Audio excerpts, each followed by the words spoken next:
네, 형사 30부 재판을 시작합니다. 2025 고합 1637호 사건입니다. 강희구 피고인 나오시기 바랍니다.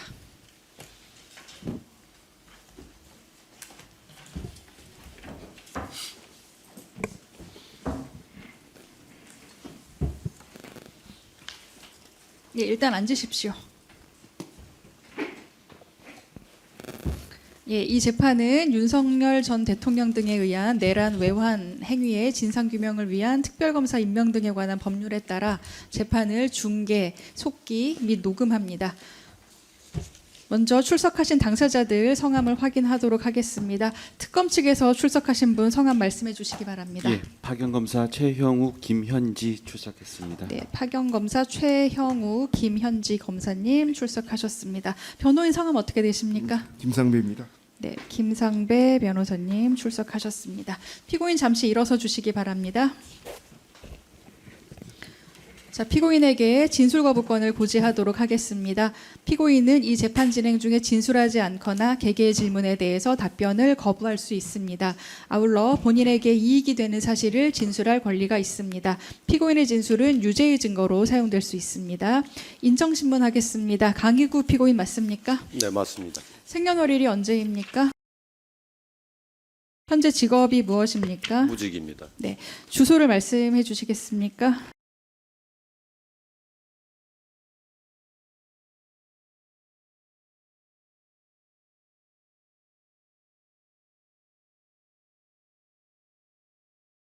그 공소장 기재된 주소에서 주소가 변경되신 건가요? 그렇습니다. 네. 알겠습니다. 이곳 등록 기준지는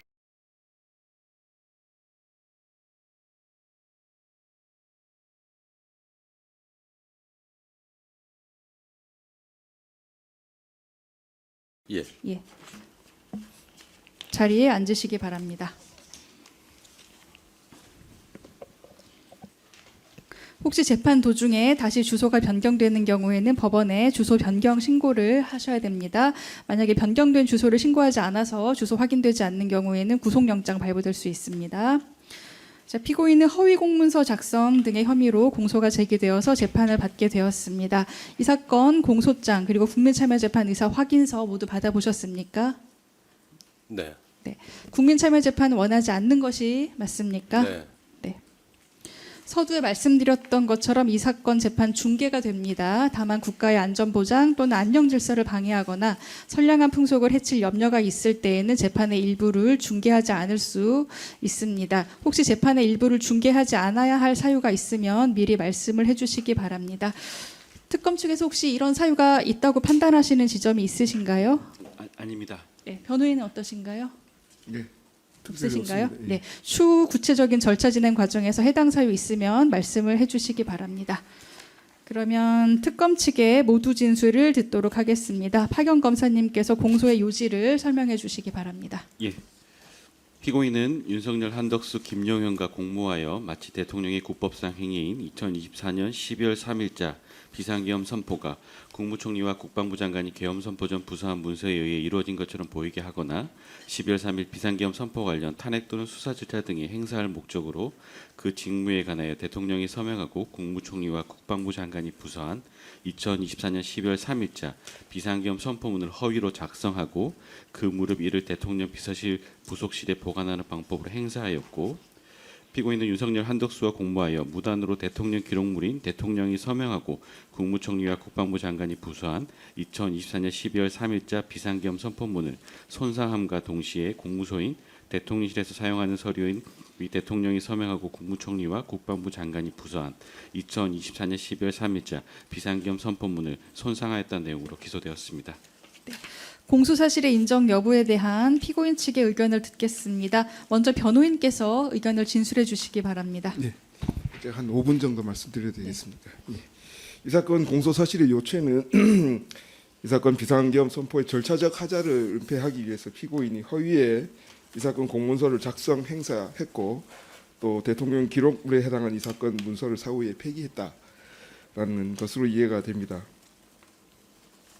비상계엄의 절차적 하자 문제는 실체적 적법성이나 정당성을 갖춘 비상계엄의 경우에도 이제 생길 수 있는 것이고, 절차적 요건이 흠결된 비상계엄 선포는 그 대통령의 탄핵 사유가 된다라는 점에 대해서는 저희도 특별히 이의를 하지 않습니다. 하지만 이것이 바로 내란죄 구성 요건과 연결된다라는 점에 대해서는 동의하기 어렵습니다. 이러한 차원에서 피고인이 12상 비상계엄 선포의 절차적 흠결을 은폐하기 위해서 허위의 공문서를 작성 행사했고 사후에 이를 폐기했다라는 내용의 공소 사실은 적어도 윤석열 등에 대한 내란죄 관련 재판과는 전혀 이 사건이 결을 달리한다라는 점을 서두에서 말씀을 드리고자 합니다. 헌법 82조가 대통령의 국법상 행위는 문서로서 하고 이 문서에는 국무총리와 관계 국무위원이 부서한다라고만 규정하고 있을 뿐 헌법의 개방성이나 미완성성이라는 특질로 인해서 그 문서와 부서가 어떤 절차와 방식으로 작성되어야 하는지 또 그 문서에는 어떤 것이 기재되어야 하는지에 관해서는 아무런 언급을 하지 않고 있습니다. 이 점은 이 사건 범죄의 성립 여부를 판단하는 데 있어서 간과되어서는 안 될 것이다라는 것이 변호인의 의견입니다. 대통령 윤석열에 대한 탄핵 심판 결정문을 보면 헌법재판소는 이 사건 비상계엄이 2024년 12월 3일 당시에 작성이 되어서 국무총리와 국무위원들에게 배포되었던 비상계엄 선포문에 의해서 선포된 것이 사실이기 때문에 이 점과 관련하여서 비상계엄에 문서주의에 저촉되는 하자가 있었다라고까지 판단하지는 않았습니다.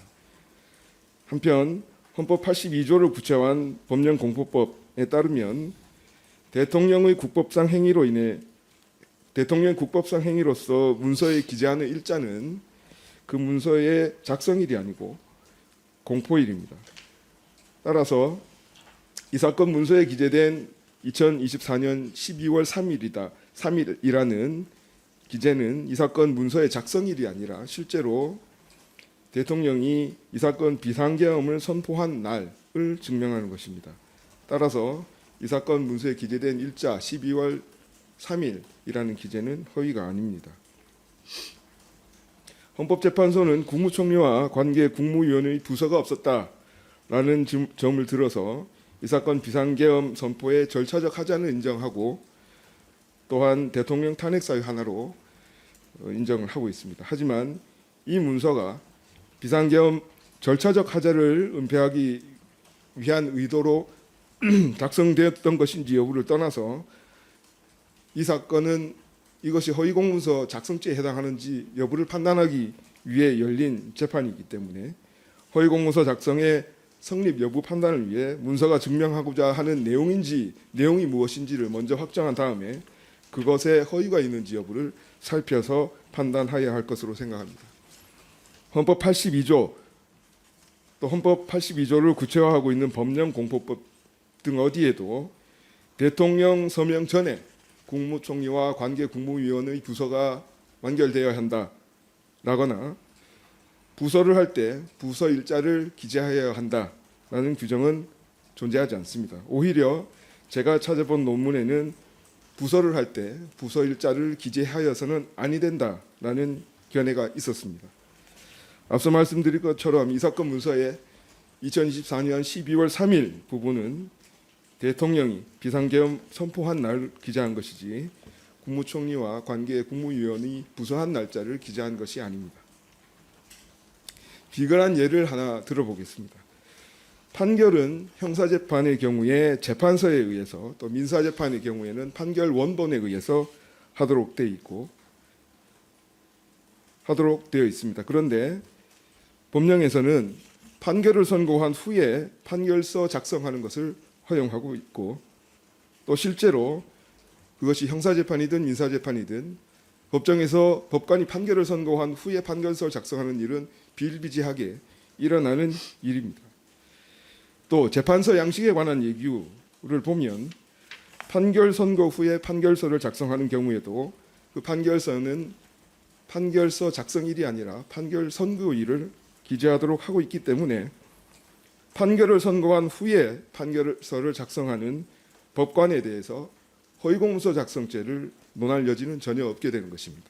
이 사건도 이러한 맥락에서 파악되어야 한다라고 생각합니다. 결국 이 사건 문서는 대통령이 2024년 12월 3일 국무총리와 관계 국무위원인 국방부 장관이 부서한 문서인 비상계엄 선포문에 의해 비상계엄이 선포되었다라는 사실에 대한 증명 의사, 증명 능력 모두 결여되어 있습니다. 따라서 이 부분 공소 사실에 대해서는 무죄가 선고되어야 할 것입니다.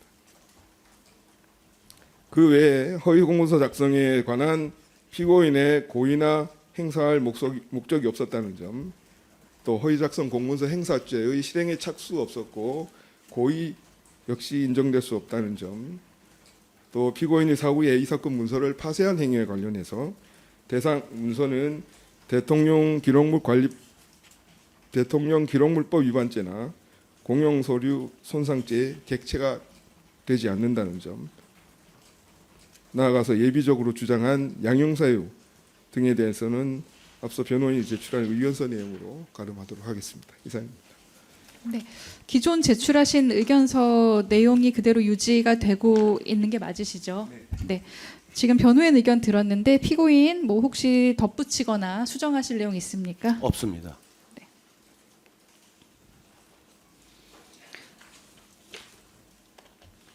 네, 준비기일에서 진술하셨던 의견과 동일한 의견을 진술을 하신 것 같습니다. 허위 공문서 작성 및 행사에 대해서는 그 피고인이 작성한 서류가 공문서라고 볼 수 없다는 그 주장이 의견서에 있었고, 또 허위의 내용을 작성한 것이 아니다. 허위 공문서 작성의 고의나 행사의 목적이 없었다라는 주장이고, 행사에 관해서도 피고인의 행위를 행사하였다는 것으로 평가할 수 없다라는 취지입니다. 그리고 대통령 기록물관리법 위반, 공용서류 손상, 이것의 객체가 되지 않는다라는 것이고, 죄수관계에 관한 기존 그 의견서 기재 주장도 다 유지를 하십니까? 네. 네. 대통령 기록물 위반죄가 성립하면 공용서류 손상죄는 별도로 성립하지 않는다. 그런 죄수에 관한 주장까지 하신 바가 있습니다. 증거에 관해서는 공판준비기일에서 신청과 의견 의견 청취 절차 마쳤고 체부 결정까지 마친 바가 있습니다. 검찰 측 증거 중에서 70번, 74번, 82번, 92번, 97번 증거에 관해서 피고인이 부동의함에 따라 기각하는 결정을 했고, 나머지 증거에 관해서는 피고인이 동의해서 채택하는 결정했습니다. 기존 증거 의견과 관련해서 혹시 변경된 부분 있으실까요? 네, 그대로 그럼 체부 결정도 유지를 하도록 하겠습니다. 그리고 피고인은 증제 1 내지 6호를 신청했고 채택한 바가 있습니다. 자, 특검 측에서도 뭐 추가 증거 신청이나 그런 뭐 기존 증거를 신청을 철회한다든가 그런 변동 사항은 없으시죠? 예, 없습니다. 네. 그러면 먼저 검찰 측 증거에 대해서 조사를 시작을 하도록 하겠습니다. 박영 검사님께서 증거 서류의 내용을 고지하는 방법으로 증거 조사 절차를 진행을 해주시기 바랍니다. 네. 저희 화면을 조금 바꿔 주십시오. 예, 화면 전환해 주시기 바랍니다.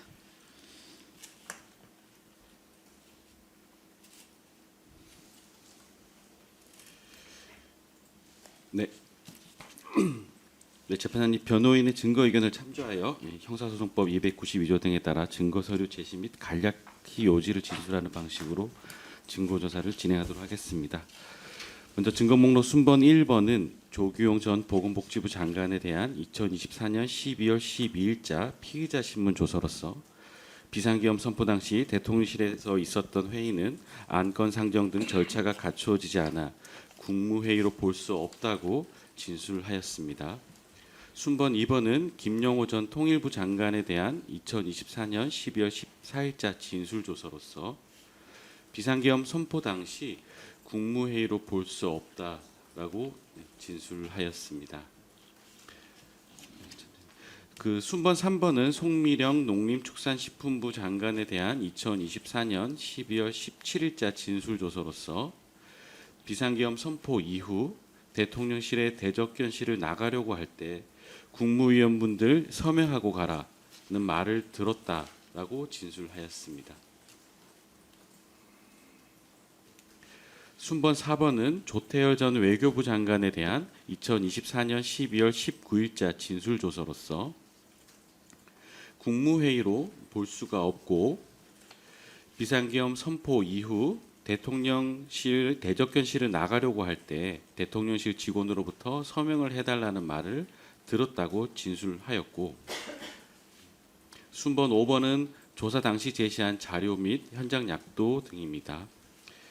특히 국정과제 비서관실에서 행정안전부로 보낸 국무회의 관련 협조 회신 공문은 비상계엄 선포 전 대접견실에서 국무위원이 모인 회의를 국무회의로 보아 작성되었는데 해당 공문의 내용을 제공한 사람이 피고인으로 확인되었습니다. 해당 부분은 해당 증거 부분에서 다시 제시하여 설명하겠습니다.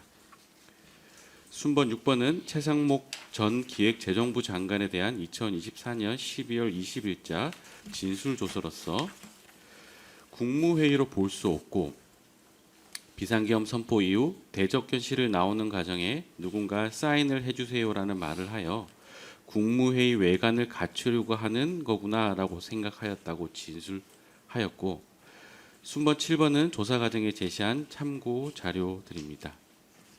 순번 8번은 박상우 전 교통부 장관에 대한 2024년 12월 21일자 진술조서로서 서명을 해달라는 말을 들었다라고 진술하였고, 순번 9번은 조사 당시 제시한 참고 자료입니다. 순번 10번은 오영주 전 중소벤처기업부 장관에 대한 2024년 12월 22일자 진술조서로서 대접견실에 도착할 때 이미 윤석열 전 대통령이 계엄에 대해 말을 하고 있었고 대접견실을 나올 때 사인을 해달라라는 말을 들었고 국무회의로서 서명을 받으려고 한 것 같다는 취지로 진술하였습니다. 순번 11번은 조사 시 제시한 자료 및 현장 약도입니다. 순번 12번은 안수용 대통령실 국정과제 비서관실 행정관에 대한 2024년 12월 27일자 진술조서로서 국정과제 비서관실에서 행정안전부로 회신한 국무회의 관련 공문 내용은 피고인이 작성해서 건네준 내용을 기초로 작성된 것으로 확인이 됩니다. 순번 13번은 피고인에 대한 2024년 12월 30일자 진술조서로서 진술거부권 등을 고지받은 상태로 조사가 진행되었는데 비상계엄 선포 전 국무회의 시작 시간은 오영주 전 장관이 도착하여 의결 종족수 11명이 채워진 시간을 시작 시간으로 기재하였다라고 진술하고, 순번 14번의 공문에 의하면 22시가 아닌 22시 17분으로 기재한 것이 확인이 됩니다. 순번 15번은 피고인에 대한 2025년 2월 25일자 제2회 진술조서로서 진술거부권 등을 고지받은 상태로 조사가 진행되었는데 이 사건 허위공문서 작성에 대해 대통령의 국법상 행위는 문서로 하여야 함에도 당시 비상계엄 선포 관련 문서가 작성되지 않았기에 피고인이 사후에 작성한 다음 한덕수 전 국무총리에게 전화하여 설명하였고 그 문서에 한덕수 전 총리, 김용현 전 국방부 장관의 부서를 받은 후 윤석열 전 대통령의 서명을 받아 보관하던 중 한덕수 전 총리로부터 사후에 문서를 만들었다는 것이 알려지면 또 다른 논쟁을 낳을 수가 있겠으니 없던 것으로 하자는 말을 듣고 2025년 12월 10일 윤석열 전 대통령에게 한덕수 전 총리의 말을 전하자 윤석열 전 대통령으로부터 사후에 했다는 것이 무슨 잘못이냐, 어떤 행위에 있어 사후에 할 수도 있지, 총리의 뜻이 그렇다면 그렇게 해라는 말을 듣고 대통령실에 문서 3단계에 넣어 폐기하였다고 진술하였습니다. 이러한 대통령의 국법상 행위에 문서가 필요하다는 점은 김주현 전 민정수석으로부터 대통령의 국법상 문서로 만들어야 하는데 문서가 있냐라는 말을 듣고 헌법을 찾아보니 문서가 필요하다는 것을 알게 되어 이 사건 문서를 작성하였다고 진술하였습니다. 이러한 내용이 담긴 진술서를 윤석열 전 대통령의 탄핵 심판 과정에 제출하였다고 진술하였습니다. 이 사건 문건과 앞서 보여드린 행정안전부에 발송한 국무회의 관련 공문은 윤석열 전 대통령이 탄핵 심판 과정에서 적법한 국무회의를 거쳤다는 취지로 주장하기 위한 중요한 증거로 사용하고자 하였던 것으로서 피고인에게 행사할 목적이 있었음을 확인할 수 있습니다. 피고인은 국무총리와 대통령에게 보고를 하여 절차를 밟아서 폐기하였다고 명확하게 진술하였고, 윤석열 전 대통령도 사후에 만들어진 것임을 알았을 것이라고 진술하였습니다. 순번 16번은 피고인이 작성한 이 사건 허위 공문서의 양식을 다시 작성하여 제출한 자료 등으로서 비상계엄 선포 시간이 실제와 달리 22시로 기재되어 있고, 작성일자도 2024년 12월 3일로 기재되어 있습니다. 순번 17번은 이상민 전 행정안전부 장관에 대한 2025년 1월 20일자 진술조서로서 어떤 국무위원으로부터 회의록을 써야 되는 것이 아니냐라는 말을 듣고 대통령실 직원에게 장관 이름, 회의 시작 시간, 회의 종료 시간 등을 작성하도록 하였다고 진술하는데, 이제 뒤에서 제시할 증거들에 의하면 이상민 전 장관에게 이러한 말을 한 사람은 박성재 전 법무부 장관이고, 이상민 전 장관의 지시를 받은 사람이 피고인으로 확인이 됩니다. 대적견실을 나갈 때 서명을 해달라는 취지의 말을 들었다고 진술하는데, 이 부분에 대해서도 뒤에서 제시할 증거에 의하면 피고인이 한 말로 확인이 됩니다. 순번 18번은 한덕수 전 국무총리에 대한 2024년 12월 13일자 피의자 신문 조서로서 누군가 회의 종료 후 서명을 받으려고 하였던 사실이 있다고 진술하였습니다.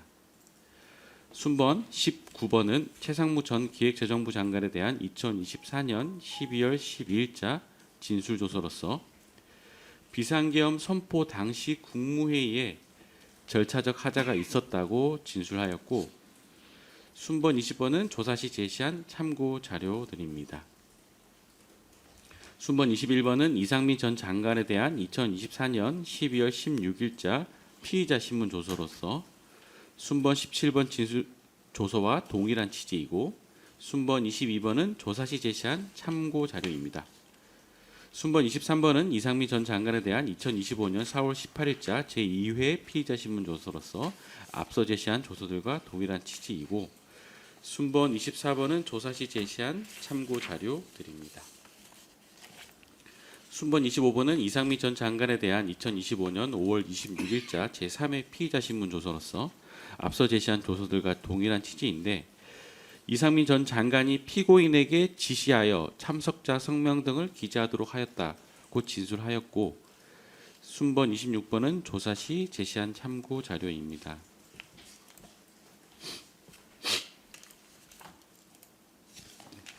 순번 27번은 김용호 전 통일부 장관에 대한 2024년 12월 21일자 피의자 신문 조서로서 비상계엄 선포 전 국무회의 당시 국무위원회 부서를 위한 문건이 없었다고 진술하고, 순번 28번은 조사 시 제출받은 참고 자료입니다. 순번 29번은 김용호 전 장관에 대한 제2회 피의자 신문 조서로서 앞서 제시한 조서와 동일한 취지이고, 순번 30번은 조사 시 제시한 참고 자료입니다.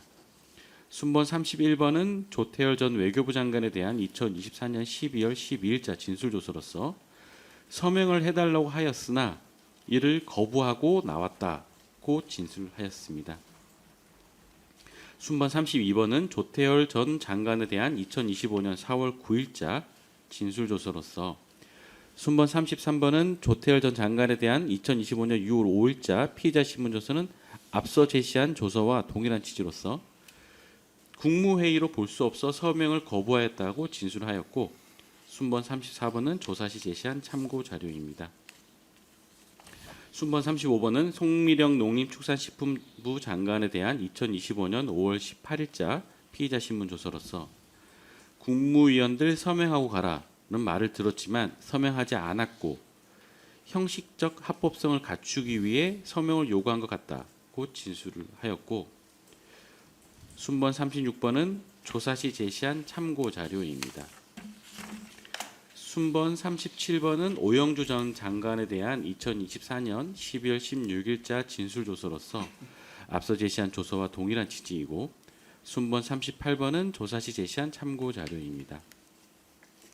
순번 39번은 조태용 전 국정원장에 대한 2024년 12월 18일자 피의자 신문 조서로서 국무회의 안건 상정 등의 절차를 거치지 않았던 사실이 확인됩니다. 순번 40번은 조태영 전 국정원장에 대한 2025년 6월 13일자 제2회 피의자 신문 조서로서 앞서 제시한 조서와 동일한 취지입니다. 순번 41번은 김주현 전 민정수석에 대한 2025년 1월 8일자 피의자 신문 조서로서 비상계엄 선포 당시 상황에 대해 잘 모른다는 취지로 진술하였고, 순번 43번이 김주현 전 민정수석에 대한 2025년 6월 11일자 제2회 피의자 신문 조서에서도 동일한 취지로 진술을 하였습니다. 순번 44번은 양성호 전 대통령실 국정과제 비서관에 대한 2024년 12월 20일자 진술조서로서 행정안전부에 회신한 국무회의 관련 공문의 내용은 피고인이 알려준 대로 기재하였다고 진술을 하였고, 순번 45번은 피고인이 알려주어 작성하였다는 공문이고, 순번 46번은 비상계엄 해제안입니다. 순번 47번은 양성호 전 비서관에 대한 2025년 1월 11일자 피의자 신문 조서로서 앞서 제시한 조서와 동일한 취지이고, 순번 48번은 행정안전부에서 요청한 공문 그리고 회신 공문 등입니다. 순번 49번은 안수용 행정관에 대한 2024년 12월 18일자 진술 조서로서 앞서 제시한 조서와 동일한 취지입니다.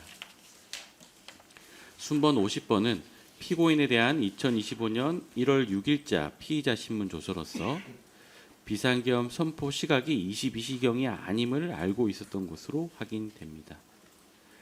순번 51번은 피고인이 이 사건의 현재 변호인을 선임한 날짜가 2025년 1월 6일경임이 확인이 되고, 순번 52번은 행정안전부에서 요청한 공문이고, 순번 53번은 피고인의 카카오톡 촬영 사진으로 피고인의 휴대전화기 교체 경위 관련 자료이고요. 순번 54번은 대통령실 약도, 순번 55번은 피고인이 한덕수 전 총리와 대화를 나눈 메시지 촬영 사진, 순번 56번은 국무회 관련 공문, 순번 57번은 피고인이 당시 대적현실에서 김용현 전 장관에게 건네준 비상계엄 선포문을 그린 내용입니다. 순번 58번은 김정한 전 대통령실 수행실장에 대한 2025년 5월 23일자 진술조서로서 윤석열 전 대통령이 대통령실로 소집할 국무위원을 지정하여 알려주어 김정한 수행실장과 피고인이 그 국무위원에게 연락하였다라고 진술하였고, 순번 59번은 조사 시 제시한 참고 자료이고, 순번 60번은 김정한 전 수행실장의 변호인 선임서입니다. 순번 61번은 김한수 행정안전부 의정관에 대한 2024년 12월 12일자 진술조서로서 일반적 국무회의의 경우 국정관리 시스템에서 전자결제를 통해 서명하는 방식으로 운영된다고 진술하였고, 순번 62번, 순번 63번은 조사 시 제시한 각 참고 자료들입니다. 순번 64번은 윤석열 전 대통령이 내란 우두머리로 기소되었던 공소장 사본을 첨부한다는 수사보고서이고, 순번 65번은 해당 공소장 사본입니다. 순번 66번은 윤석열 전 대통령에 대한 탄핵 결정문을 첨부하는 수사보고서이고, 순번 67번은 해당 헌법재판소 결정문 사본입니다. 순번 68번은 국무회의 하자 관련 뉴스기사를 첨부한다는 수사보고서이고, 순번 69번은 해당 뉴스기사 출력물입니다. 순번 71번은 당시 야당의 윤석열 전 대통령에 대한 탄핵 소추안입니다. 순번 72번은 윤석열 전 대통령에 대한 2025년 6월 28일자 피의자 신문 조서로서 조사 거부가 되었고, 순번 73번은 같은 날 윤석열 전 대통령에 대한 제2회 피의자 신문 조서로서 국법상 행위를 문서로 하여야 함에도 비상계엄 선포를 문서로서 하지 않았지만 사후적으로 피고인이 서명을 해달라고 하여 서명을 해 주었는데 피고인이 이를 폐기하였다고 진술하였습니다. 순번 75번은 한덕수 전 총리와 피고인 등과의 통화 내역을 정리한 자료이고 순번 76번은 통화 내역입니다. 순번 77번은 피고인이 2025년 6월 30일 조사를 앞두고 윤석열 전 대통령의 변호인인 법무법인 선정의 최명성 변호사를 피고인의 변호인으로 선임을 하였고 순번 78번은 피고인에 대한 2025년 6월 30일자 진술조서로서 윤석열 전 대통령에게 보고하지 않고 폐기하였다면서 윤석열 전 대통령의 진술과 동일한 내용으로 진술을 번복하였습니다. 또한 윤석열 전 대통령이 탄핵심판 과정에 제출하기 위해 피고인이 작성한 이 사건 문서를 찾았다고 진술한 부분도 확인됩니다. 피고인은 2024년 12월 7일 오전경 윤석열 전 대통령에게 서명을 받았고 이를 결재판에 넣어서 대통령실 부속실장 책상 서랍에 보관하였다고 진술하였습니다.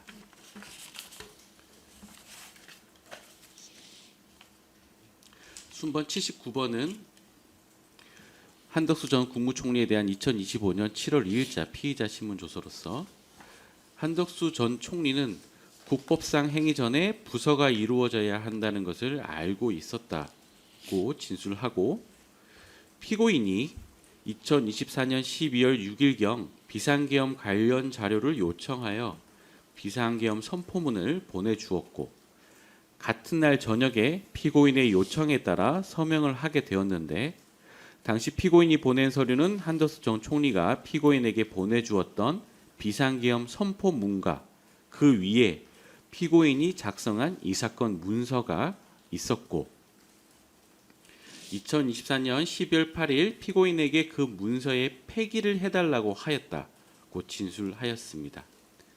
순번 80번은 한덕수 전 총리의 진술서를 첨부한 수사보고서이고 순번 81번은 그 진술서로서 한덕수 전 총리가 대통령실로부터 문건을 받아서 나왔다라는 취지의 내용입니다.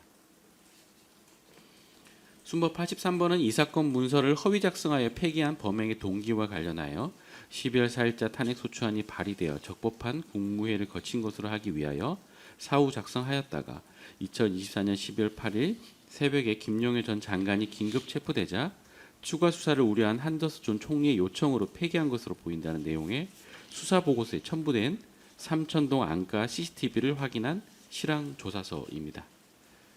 순번 84번은 김정한 전 수행실장에 대한 2025년 7월 2일자 진술조서로서 이전 조서와 동일한 취지입니다. 순번 85번은 안덕근 전 산업통상부 장관에 대한 2025년 7월 2일자 진술조서로서 계엄령 선포의 경우 모든 국문이 부서한다는 법제 업무 편람의 내용을 알고 있었다고 진술하고 비상계엄 해제 국무회의 후에 한덕수 전 총리가 계엄을 해제하는 국무회의가 있었으니 계엄을 결의하는 국무회의가 있어야 되는 것이 맞지 않냐.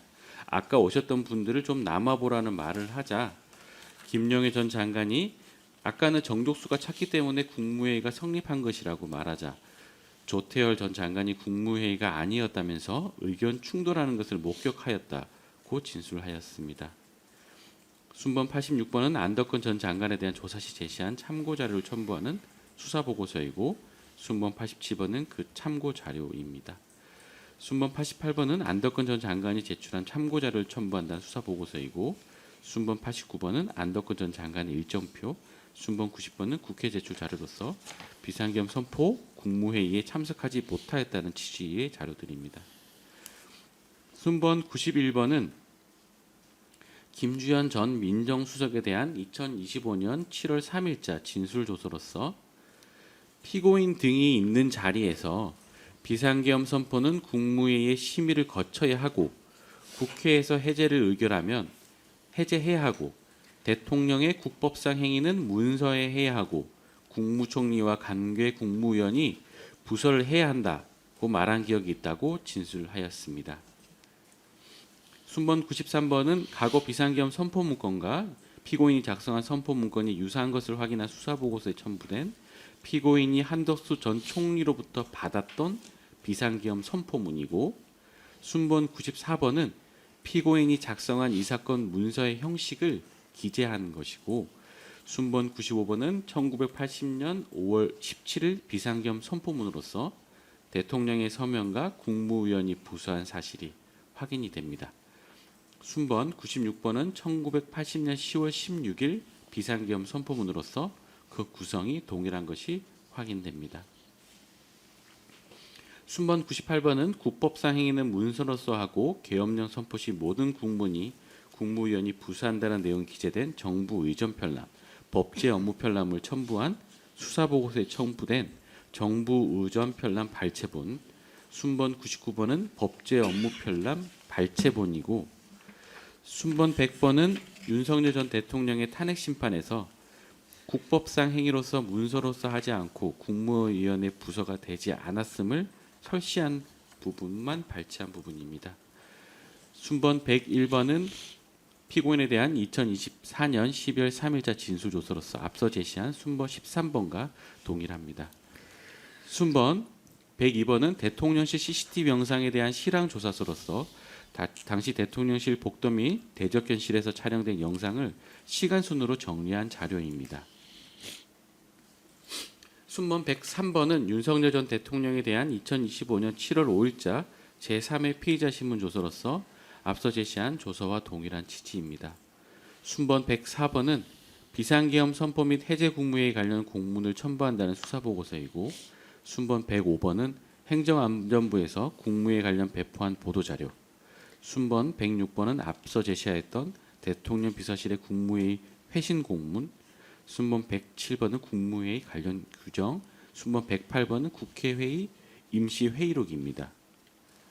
순번 109번은 이상민 전 장관에 대한 2024년 12월 16일자 피의자 신문 조서로서 앞서 제시한 이상민 전 장관의 조서들과 동일한 취지이고, 순번 110번은 변호인 선임서, 순번 111번은 조사 시 제시한 참고자료 등입니다.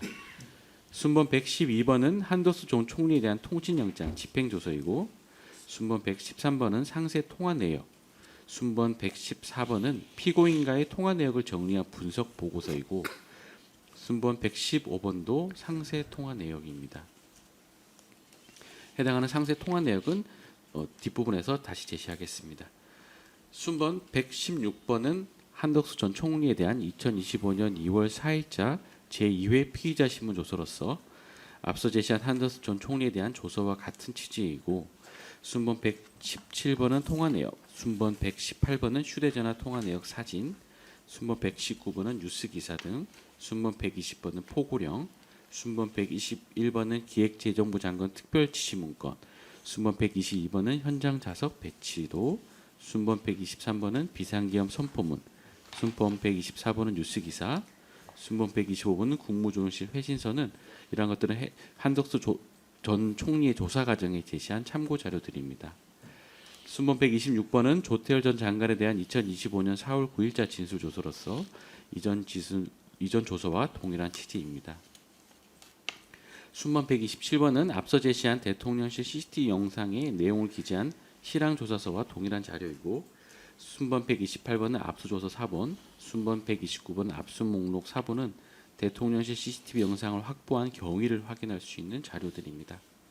순번 130번은 최상목 전 장관에 대한 2025년 5월 26일자 피의자 신문 조서로서 앞서 제시한 최상목 전 장관의 조서와 동일한 취지이고, 순번 131번은 통화 내역, 순번 132번은 기획재정부 장관 특별지시문건, 순번 133번은 텔레그램 대화 내역 등으로 조사 시 제시한 참고 자료들입니다.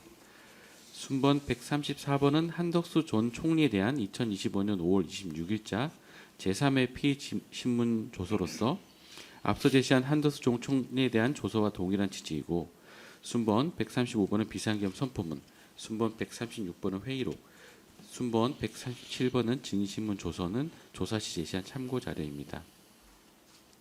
순번 138번은 압수조서 4본, 순번 139번은 압수목록 4본은 비아폰 내역을 확보한 경위 관련 자료들입니다. 순번 140번은 조규영 전 장관에 대한 2025년 5월 30일자 피의자 신문조서로서 앞서 제시한 조규영 전 장관의 조서와 동일한 취지이고, 순번 141번은 비상계엄 선포문, 순번 142번은 담화문은 조사 시 제시한 참고 자료들입니다. 순번 143번은 조태열 전 장관에 대한 2025년 6월 5일자 피의자 신문조서로서 앞서 제시한 조태열 전 장관의 조서와 동일한 취지이고, 순번 144번은 한덕수 전 총리의 진술서 4번이고, 순번 145번은 비상계엄 선포문 자료입니다. 순번 146번은 역대 비상계엄 관련 선포문 등을 첨부한 수사보고서이고, 순번 147번은 역대 비상계엄 내역, 순번 148번은 관보 출력물, 순번 149번은 비상계엄 선포문 등 자료를 첨부한 자료들입니다.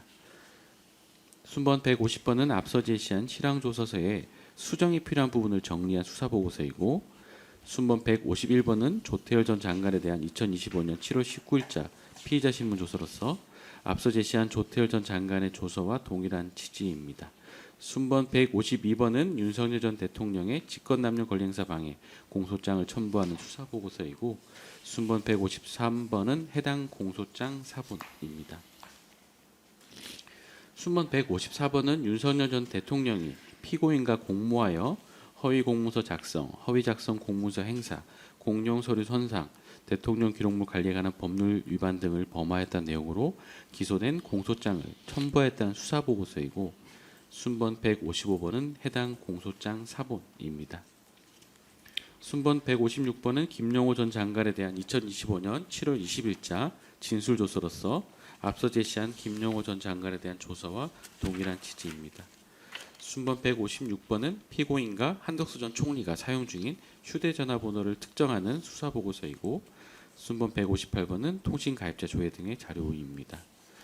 순번 159번은 피고인에 대한 주거지 압수수색 관련 수사보고서로서 순번 160번은 압수목록 교부, 순번 161번은 압수수색 절차 안내문, 순번 162번은 이미징 참관 여부 확인서, 순번 163번은 포렌식 현장 보고서, 순번 164번은 압수 승낙서, 순번 165번은 압수조서, 순번 166번은 압수한 휴대전화 등에 대한 분석 요청 관련 수사 보고서이고, 순번 167번은 해당 요청서로서 이러한 피고인에 대한 압수 경위를 확인할 수 있는 자료들입니다.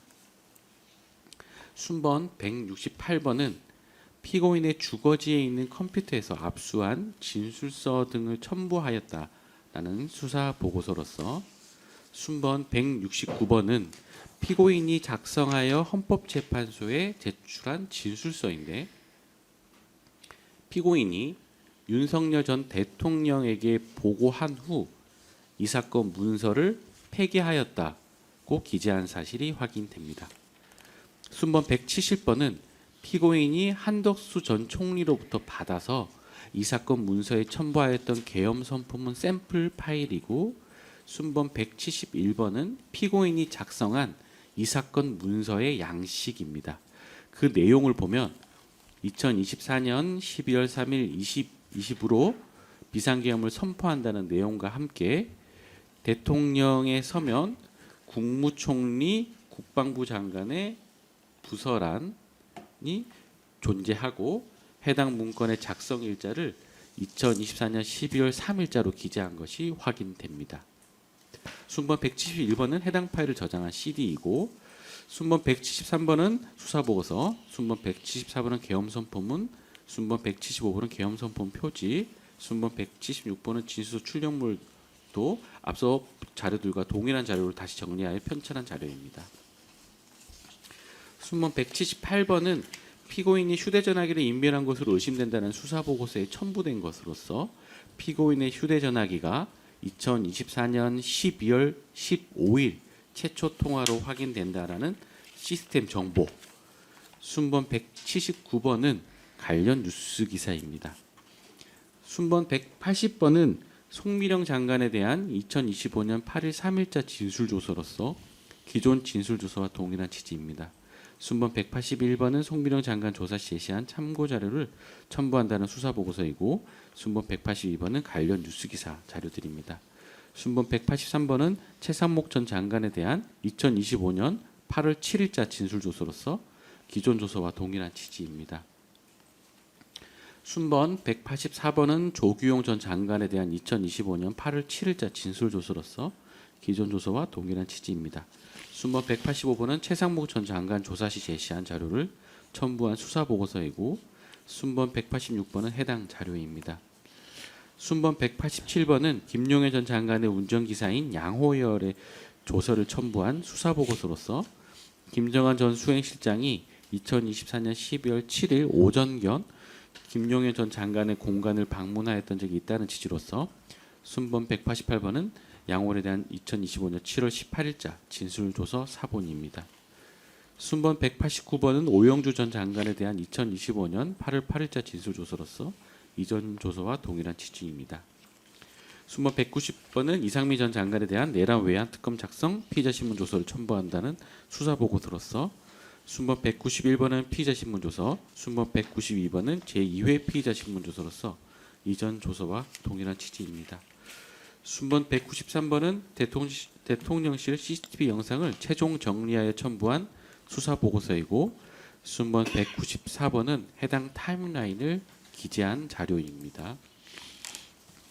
순번 195번은 한덕수 전 총리에 대한 피의자 신문 조서를 첨부하는 수사 보고서로서 순번 196번은 한덕수 전 총리에 대한 2025년 1월 21일자 피의자 신문 조서를 앞서 제시한 한덕수 전 총리에 대한 조서와 동일한 취지입니다.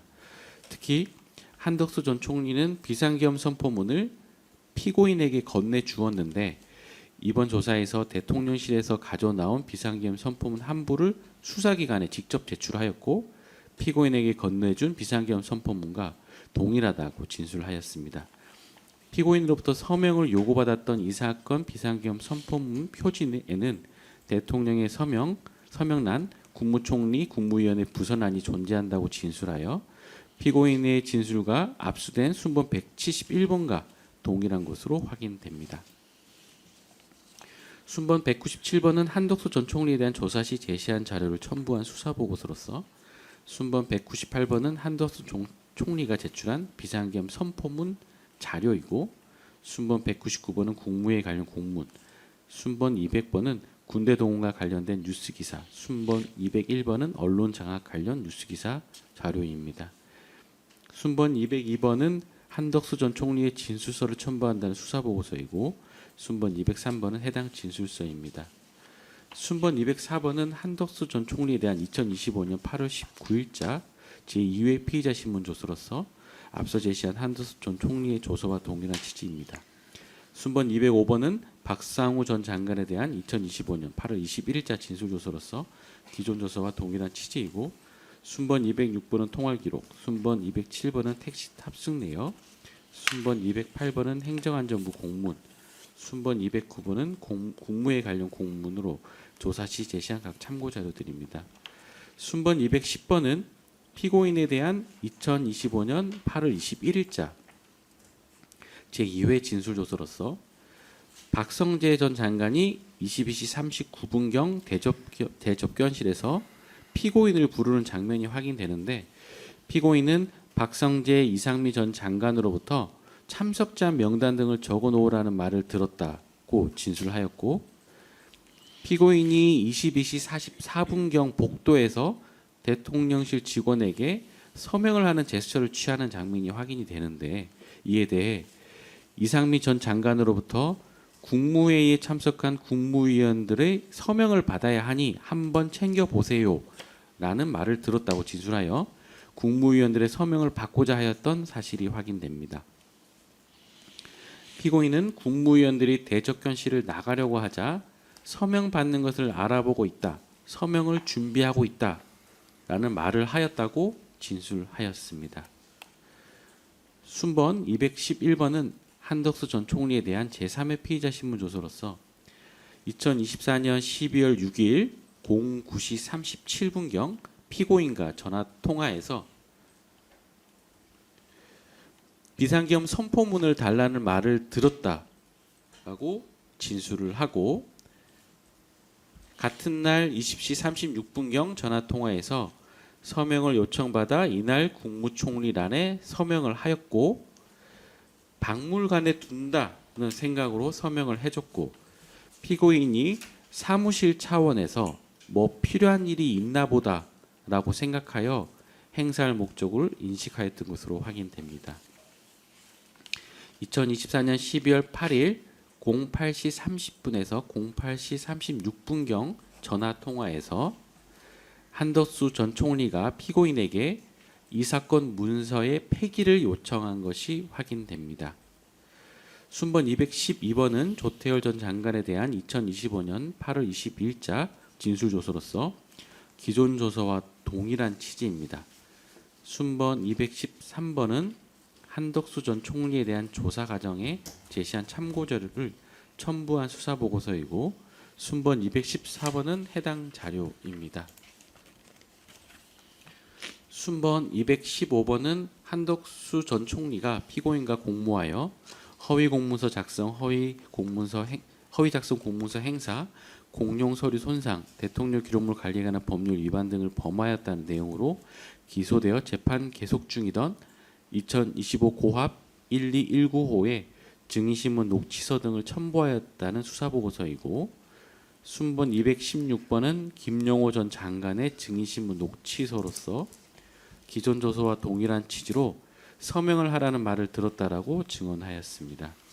순번 217번은 조경 전 장관에 대한 증인신문 녹취서로서 기존 조서와 동일한 취지이고, 순번 218번은 안덕근 전 장관에 대한 증인신문 녹취서로서 기존 조서와 동일한 취지입니다.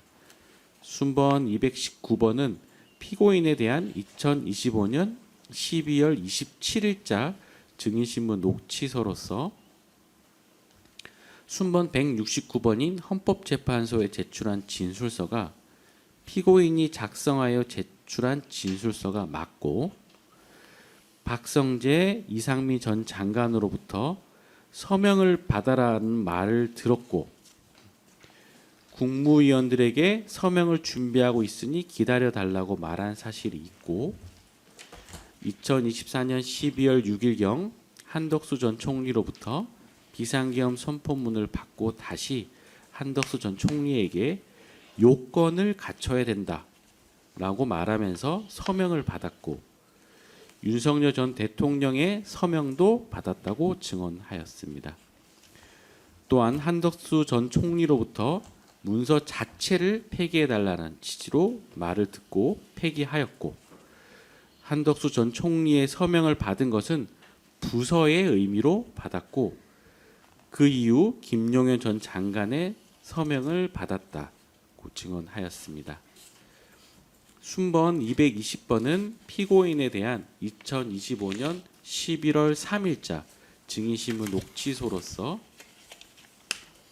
피고인이 2024년 12월 6일 저녁에 이 사건 문서를 임의로 작성하였고, 윤석열 전 대통령의 서명, 한덕수 전 총리 및 김용현 전 장관의 부서를 받은 다음 대통령 비서실 부속실장 책상에 보관하였고, 윤석열 전 대통령이 탄핵 심판 과정에 사용할 의도로 이 사건 문서를 찾았다는 취지로 증언하였고, 앞서 제시한 순번 169번의 피고인의 진술서는 윤석열 전 대통령의 변호인단의 요청으로 작성한 다음 헌법재판소에 제출하였는데, 당시 피고인이 기억하는 대로 내용을 기재해서 제출하였다고 증언하여 윤석열 전 대통령에게 먼저 보고한 후 폐기하였다는 사실이 확인됩니다.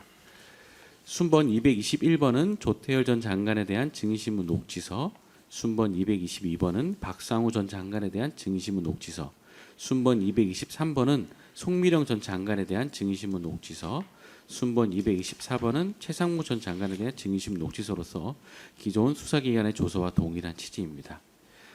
순번 225번은 윤석열 전 대통령의 증인신문 녹취서로서 수사기관에서 진술한 내용과 동일한 취지입니다. 순번 226쪽 한덕수 전 총리의 피고인신문 녹취서로서 수사기관에서 진술한 내용과 동일한 취지입니다. 순번 227번은 피고인에 대한 2025년 12월 3일자 피의자 신문 조서로서 압수된 비상계엄 선포문 샘플 파일은 한덕수 전 총리로부터 받은 비상계엄 선포문과 피고인이 임의로 작성한 비상계엄 선포문 표지가 어떻게 다른지 변호사에게 설명하기 위해 작성하였다고 진술을 하고, 헌법재판소에 제출한 피고인의 진술서에 대해 윤석열 전 대통령의 대리인단으로부터 수정을 요구받은 적이 없다고 진술하고, 한덕수 전 총리로부터 받은 비상계엄 선포문에 대통령 옆에 서명이 없어서 대통령의 서명을 기재한 문서를 만들기로 마음 먹었고, 비상계엄 선포문과 일체를 이루는 표지를 새로이 추가하면서 대통령의 서명란과 국무총리, 국방부 장관의 부서란을 만들었다고 진술하였습니다. 비상계엄 선포 시각이 22시경이 아님을 알고 있었고, 결재판이 아니라 투명한 파일철에 담아서 보관하였고, 2024년 12월 8일 한덕수 전 총리로부터 폐기를 부탁받아 그 다음 날인 12월 19일 월요일 오전에 대통령실 부속실에 있는 세 단계에 넣어서 폐기하였다라고 진술하였습니다. 순번 228번은 피고인의 변호인 선임서를 첨부한 자료입니다. 순번 229번은 한덕수 전 총리가 피고인과 공모하여 허위 공문서 작성 등을 범하였다는 내용으로 기소된 공소장을 첨부하였다는 수사보고서이고, 순번 230번은 해당 공소장 사본입니다. 순번 231번은 피고인의 전가 등을 조회한 자료입니다. 추가로 증거로 제출한 추가 증거 순번 1번은 윤석열 전 대통령에 대한 특수공무집행 방해 등 사건에 대한 1심 판결문으로서 피고인이 작성한 이 사건 문서는 허위공문서 작성의 객체에 해당하고 그 내용이 허위이며 허위공문서 작성죄의 고의 및 행사할 목적이 인정되고 대통령 기록물에도 해당하고 공용 서류 손상에도 해당하고 윤석열 전 대통령, 한덕수 전 총리와 공모관계도 인정되어 유죄가 선고되었고, 다만 허위 작성 공문서 행사의 점에 대해서만 무죄가 선고되어 항소심 계속 중입니다. 추가 증거 순번 2번은 한덕수 전 총리에 대한 허위 공문서 작성 등 사건에 대한 1심 판결문으로서 윤석열 전 대통령에 대한 판결문과 같이 피고인과 공모가 인정되어 허위 공문서 작성, 대통령 기록물 관리에 관한 법률 위반, 공용 서류 손상은 유죄가 선고되었고 허위 작성 공문서 행사의 점에 대해서만 무죄가 선고되어 현재 항소심 계속 중입니다. 이상으로 증거 조사를 마치겠습니다. 네.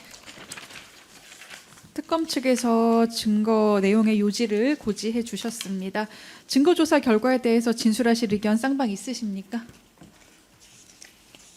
다음 기회에 네. 제가 한 15분 정도 네. 시간을 주시면 말씀드리겠습니다. 네. 그리고 지난 그 준비기일에 변호인이 제출한 의견서에 이제 법률적 주장들이 포함이 되어 있었는데 이 부분에 대해서는 특검 측에서 따로 서면을 제출하시거나 의견을 진술할 것은 없으신가요? 예, 저희가 향후 의견서로 제출할 예정입니다. 제가 네. 제출하겠습니다.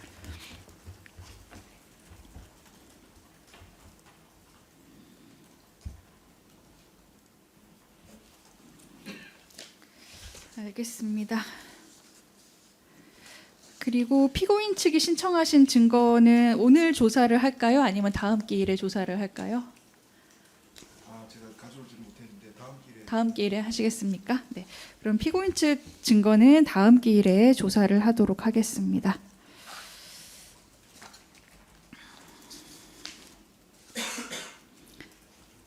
그러면 오늘은 특검 측의 증거에 대해서 조사를 마쳤습니다.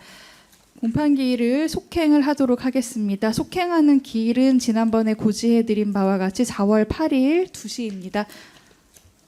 출석이 불가능한 사정이 생겼다거나 그런 건 없으시죠? 네. 그러면 다음 기일에 오늘 검찰 측 증거 조사한 것에 대한 피고인 측의 의견을 듣고 그리고 피고인 측이 신청해서 이미 채택한 증거에 대해서 조사를 하도록 하겠습니다. 그리고 피고인 신문 필요하다는 의견이셨죠? 피고인 신문도 다음 기일에 진행을 하도록 하겠습니다. 그리고 다음 기일에는 특검 측의 그 변호인 의견에 대한 그 법률적인 의견을 서면으로 제출을 받고 또 설명을 듣도록 하겠습니다. 그러면 향후 절차에 대한 다른 의견이나 질문 혹시 있으십니까? 없으신가요? 네. 그렇습니다. 다음 기일에 저희 서증 조사에 대한 의견과 저희 서증 의견 네. 그리고 피고인 신문 하는데 한 1시간 정도 소요될 것 같습니다. 네, 알겠습니다. 그러면 오늘은 공판기일 마칩니다. 다음 기일은 4월 8일 오후 2시입니다.